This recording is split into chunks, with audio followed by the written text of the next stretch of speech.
automated script. Well, take your example. I still don't understand this quite.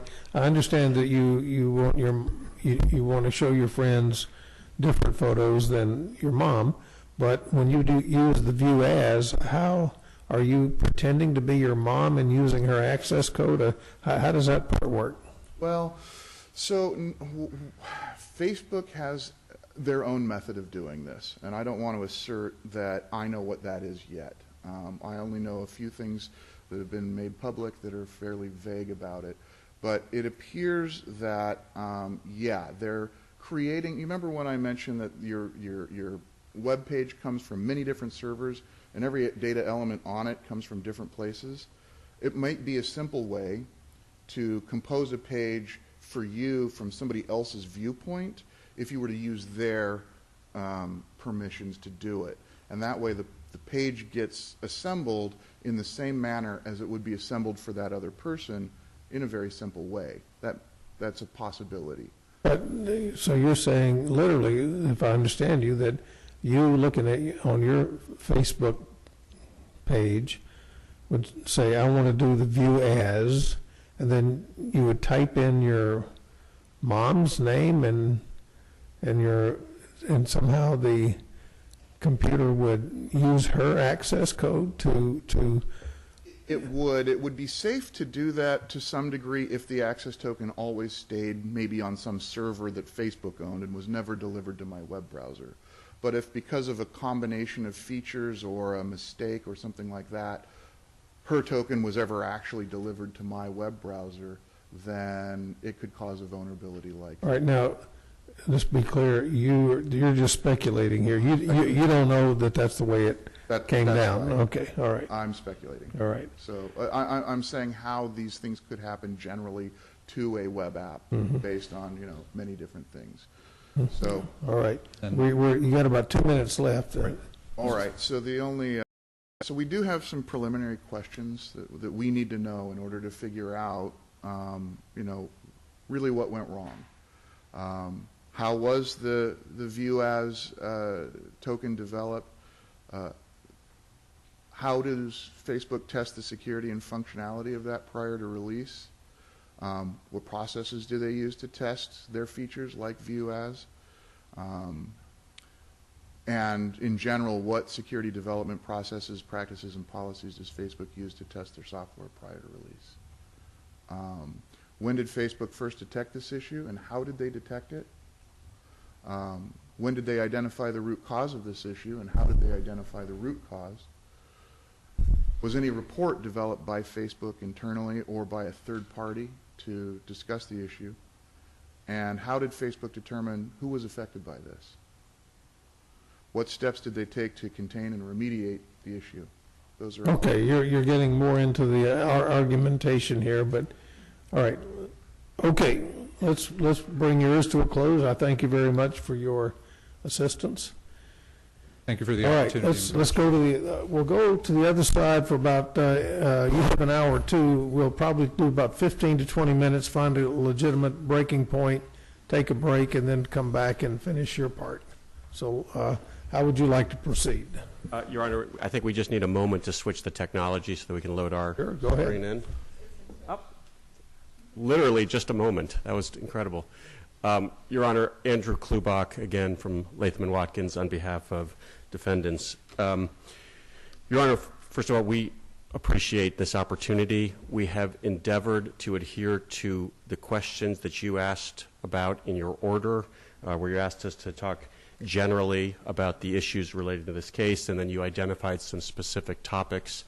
In particular, you'll see I hope our presentation is designed to go right to the issues you asked. There was a little bit of discussion about some of the specifics related to the case, and as plaintiffs, we're not intending to get into the details. That's fine. But there are some general issues, and there are some discussions about Facebook that will be discussed in the general context of security without getting into too much in the details of this case. Although there is information that has been publicly disclosed on blog posts, and to the extent we need to clarify some of the questions you had referring to that information, we're happy to do that. In particular, Your Honor, we categorized or put this presentation to 4 different areas. The 4 areas, broadly speaking, are how do attackers get access to data? What do attackers do with compromised data? How do companies, you said the industry, defend against attacks? And then we talk specifically about Facebook's general approach to security, although without getting into the details of this particular. Now, Your Honor, we have these 4 sections, and it may be after the first one that will be a nice stopping point for a break. Sure. We have 2 presenters today, Your Honor, and the first presenter who will speak to the first subject of how attackers get access to data is named John Milliken. Now, Mr. Milliken works for Facebook. He's a member of the privacy infrastructure team. He's from London, which you'll be able to tell immediately from his accent, I think. And he received his degree in computer science from Cambridge. Back in 2012, he won Britain's Cybersecurity Challenge UK, which was a nationwide competition about cybersecurity. He joined Facebook in 2014, and he spends his time working on building privacy-enhancing features. In particular, recently, he's been working on developing improved approaches for end-to-end encryption, which is one of the specific subjects you asked us about. He works with external groups, including the Internet Engineering Task Force Messaging Layer Security Working Group, which is a worldwide organization that is, in this particular case, working to build protocols for pushing the state-of-the-art in encryption technology. He's authored peer-reviewed publications, including one on authentication and one on encryption protocols.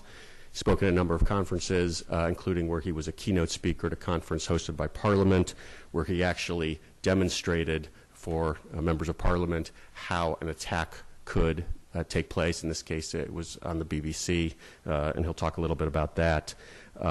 And that's his general background. He's going to speak to the first section. I guess I'll hold off talking about the second and third and fourth, because that I think will be a natural. All right, let's bring him forward. And Your Honor, maybe it'll be more convenient for him to be at the stage. That's fine. Again, you don't have to be under oath. This is a tutorial. It is being recorded, though, so it might be used in the future. Welcome, sir. Thank you very much. Say your name again. My name is Jonathan Milliken. Okay, welcome. Please go ahead. Thank you very much, and good morning, Your Honour. Thank you for the opportunity today to talk to you about cybersecurity. Of course. So I'm going to start by talking about how attackers get access to data. And it's easiest to frame this discussion with sort of consideration of what the fundamental challenges are with cybersecurity that make the field of cybersecurity a little unique. So to start with, the internet is open by design, and this is a good thing, because if you're running a public website, for example, it's actually quite desirable for this to be accessible for anywhere, for your business to be able to reach people who are anywhere. But this does also mean that attacks can be launched from anywhere, potentially by anyone and at any time. And also, because attacks are just information or code that are running, it's relatively easy for these to be replicated across the web and are often automated. Another issue is that when we're talking about complex online systems, the fact that they are so complex essentially means that bugs are inevitable, and some of these bugs can result in vulnerabilities.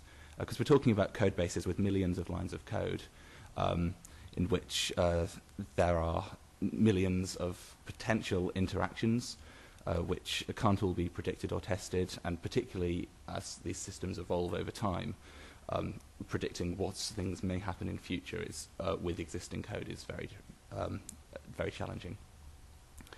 And it's also a very asymmetric enterprise to defend against attacks, because fundamentally, if an attacker has a goal that they want to achieve, they only have to find one way that they can succeed in achieving this.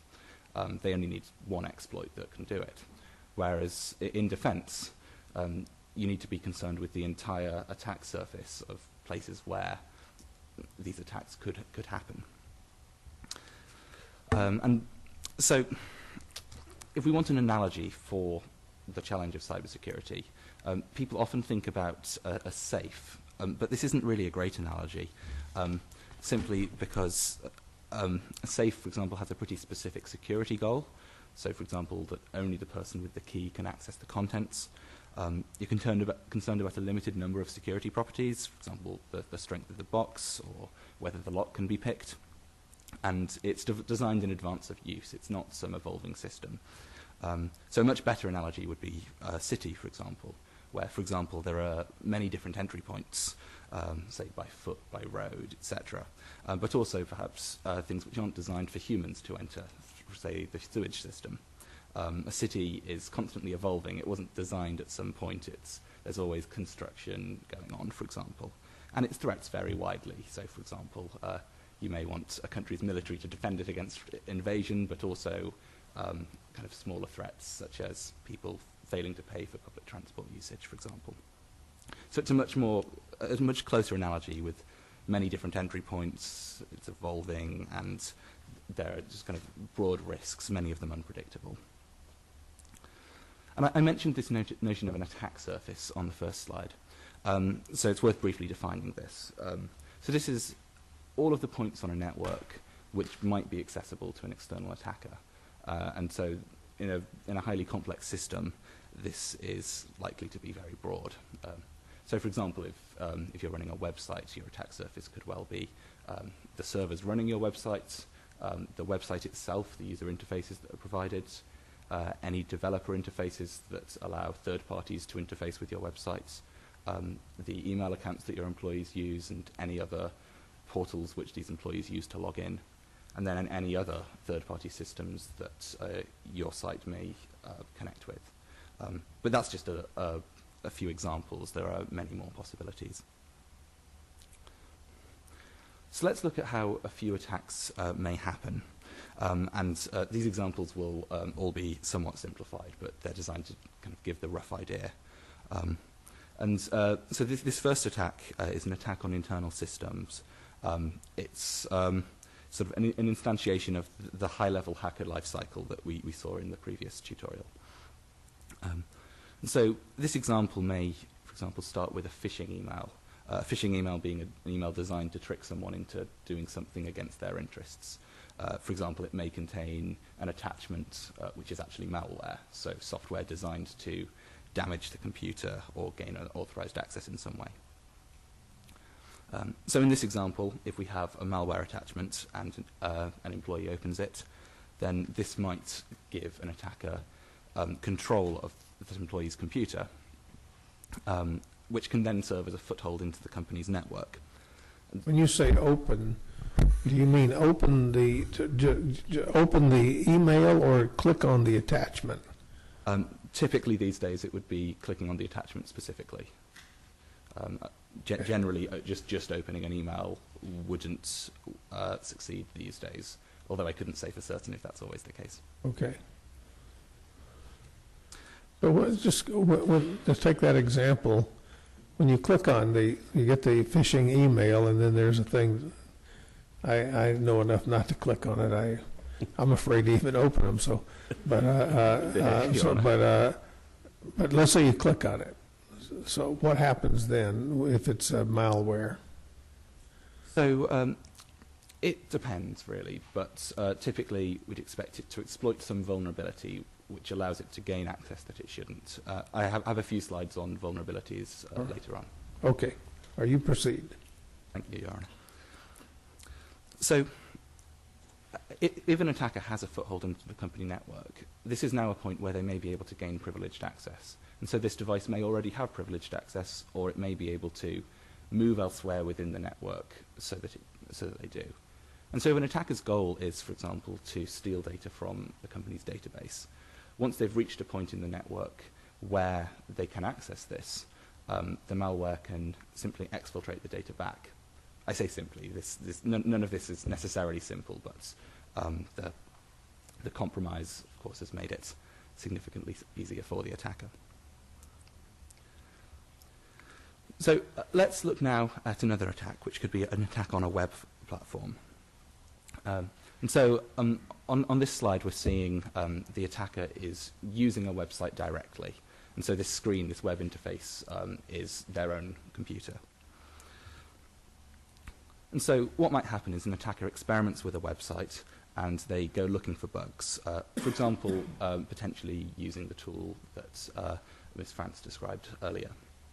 And sometimes they'll succeed, and sometimes they'll fail, but sometimes they'll succeed in finding a bug. And if there is a bug, then sometimes these will result in vulnerabilities, which can then be exploited, again, to exfiltrate data back to the attacker. And this could potentially be the same sorts of data that's accessed with the direct access to the company database in the previous example. But, of course, the attacker in this instance hasn't ever been inside the company network. They haven't gained privileged access in that way. Another potential attack could be an attack at the point that data is transmitted to a user.